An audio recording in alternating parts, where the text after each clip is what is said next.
The most logical way for Rhaenyra to prevent the war would have been to foster the love and trust of Alicent's children. Gaining their affection could have been her best chance at peace, especially since they are the only ones, aside from herself and her allies, who also possess dragons.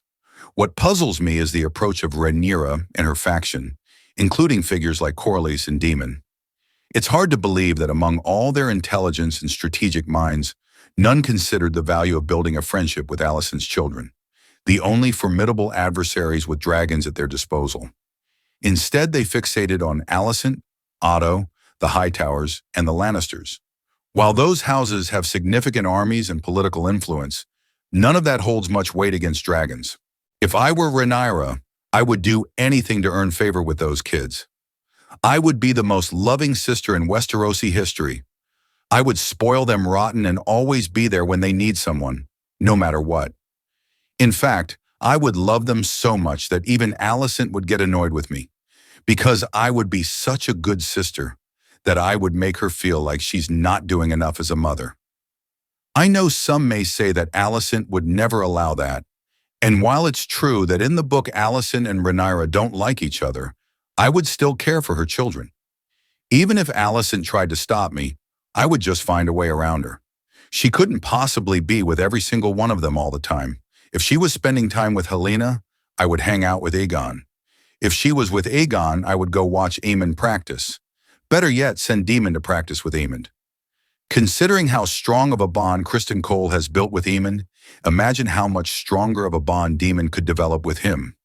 Speaking of Cole, he is a perfect example of the role Rhaenyra could have taken in her children's lives. She should have been to the children what Cole was for them. Furthermore, Rhaenyra might have built an even stronger bond with them than Cole ever did, especially since they are siblings.